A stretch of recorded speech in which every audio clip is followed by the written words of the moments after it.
guys, this is Elle. I'm the host of the Tacos and Shawarma podcast.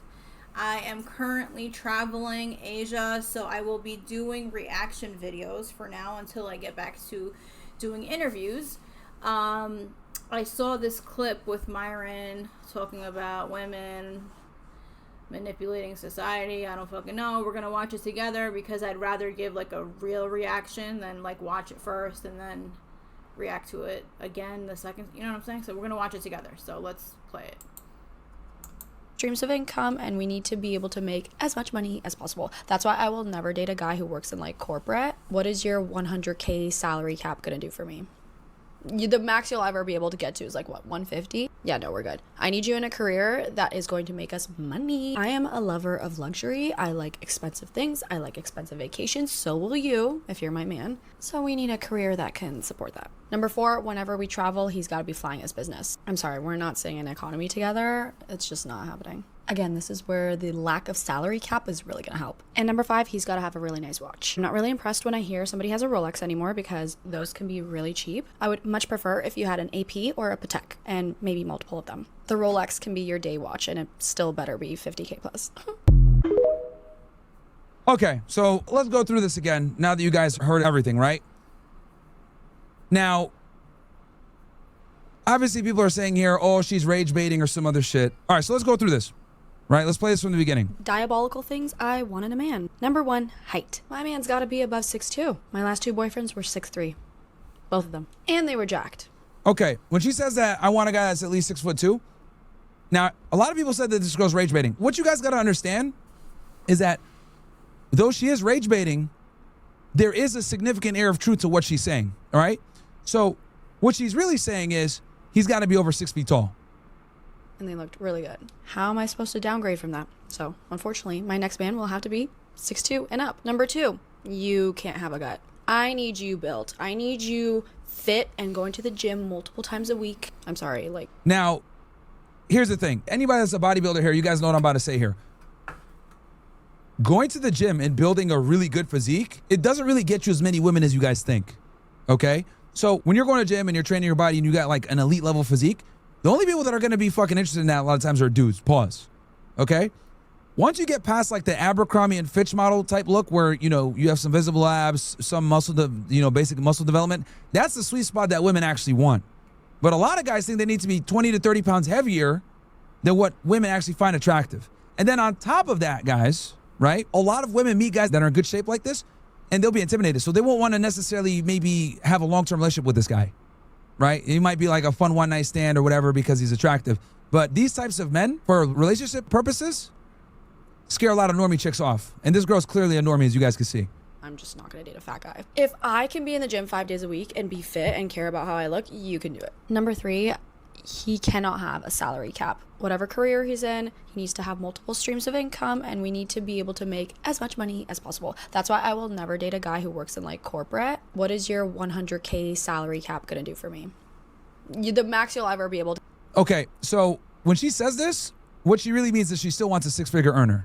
get to is like what, 150? Yeah, no, we're good. I need you in a career that is going to make us money. I am a lover of luxury. I like expensive things. Okay, this is her just, you know, pure rage baiting because she knows a lot of guys are going to be in the comments going crazy about this. But obviously, if a girl can get luxury, she will. I like expensive vacations. So will you, if you're my man. So we need a career that can support that. Yeah, this is rage baiting. Whenever we travel, he's got to be flying his business. I'm sorry, we're more rage baiting. not Yeah, staying in economy together. It's just not happening. Again, this is where the lack of salary cap is really going to help. And number 5, he's got to have a really nice watch. I'm not really impressed when I hear somebody has a Rolex anymore because this is more rage baiting. Really cheap. I would much prefer if you had an AP or a Patek and maybe multiple of them. The Rolex can be your day watch and it still better be 50K plus. Yeah, so this bimbo is clearly rage baiting, right? With a couple of things. But like I said before, a comment said, no, I understand this is rage baiting. Keep in mind, message is still clear. The man still needs to be 6 foot plus, 100K, good shape, handsome. She's merely sensationalizing portions of this to create plausible deniability, but the requirements are still ridiculous. Virtually all women desire this, and most feel as though they deserve it, despite whatever shortcomings they have. That is my point, right? And I went ahead and I wrote a tweet about this as well. I put here basically, I need you guys to listen to this woman and understand this ugly truth. A majority of women in America expect this and feel entitled to it. Average men are invisible to average women, and you can thank the internet, dating apps, Instagram, and TikTok for that. If this mid-bimbo has the nerve to publicly make demands like this, it's time for you to open up your eyes. Most women think this way, and average women feel entitled to above average men. Welcome to Unrestricted Hypergamy in 2025. And though she's saying this to rage bait, she's obviously taking it to another level and sensationalizing it.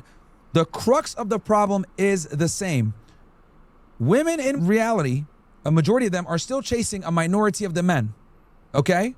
Maybe they're not 6 foot, but maybe got to be 6. Maybe they don't got to make 150K, but they got to make at least 6. Maybe they could be fit, but just not be fat. Like, a lot of women think this way, right? Because most women think, oh, I deserve the world because I'm here. Damn near all of them feel entitled to a top tier guy. Right? But the math doesn't math, obviously. On this side of the internet, we talk about how the sexual marketplace, right? And the way it's designed right now with a femme-centric spin where women are the ones that are picking, right? And they have all the options. What this has inadvertently done is put women in the driver's seat in the sexual marketplace. And when you put women in the driver's seat of the sexual marketplace, what's happening is they make really bad decisions, reproductive decisions. So, and this is just a byproduct of decades and decades of feminism. And like I said, cold people in the chat are in the comments saying, oh, this is rage baiting. You're right. But a lot of the stuff that she said is still true. Because another thing I need you guys to understand is that, and this is another, like, it's a quirk that only women do this shit. So what they'll do is they'll say, okay, I would deal with this guy if he was XYZ, right? I'll give you an example. I would date a guy that's under 6 foot if he was nice or a good guy, right? What she's not telling you, though, is that he's under 6 foot, but he's also wealthy. He has a nice sports car. He has a great job and people respect him. He has status, right? She tells you that the guy's nice and that's what she likes. But what she omits is more important than what she admits. I'm gonna say that again for you guys. I don't need you to say that again. Okay. So, I mean, he's not wrong about a lot of the stuff that he's saying. The problem is there's just not enough. Okay. So, the guy that every woman wants, it doesn't exist. All the fucking guys that are attractive physically, have money, have everything you want, they are controlling, demanding, not nice. And they basically just they have so many options of women. Like, every girl wants the same kind of guy, over 6 foot, blah, blah, blah. That they have so many options of women that they just look at women as holes that can bring them babies. But that's it. Like, they don't look at women as human. You know what I mean? Like, the fairy tale, Disney, love, Prince, that shit is not real. So we're all fucked. You know? I love, and I think it's beautiful, but it's just, unfortunately, I don't. Okay, I'm out of the dating world. I'm over it. I've given up on it completely. Guys like this, who the hell, you know what I mean? There's men that listen to this dude, and he says the worst things about women. So it's like, it's just not worth it. It's just not worth it. I don't see any, but yeah, I don't know. What do you guys think about this? It's unfortunate that it is true that women do want this. I'm not gonna say they don't, they do, but I just don't think what we think we want, when we get it, we don't want it anymore, because what we think doesn't exist. You know what I mean? We want a man to look like a man and act like a man, but feel like a woman, if that makes sense. Has like emotional availability, like emotional connection or whatever, like a woman. Men don't think like that. They just want to come home to food and a fucking warm pussy and their kids taken care of and the house clean, and then shut the fuck up and just be there. And then that's it. That's what men want. And if I'm wrong, tell me in the comments. Like, subscribe, and comment below. And again, thanks for watching. I love you guys.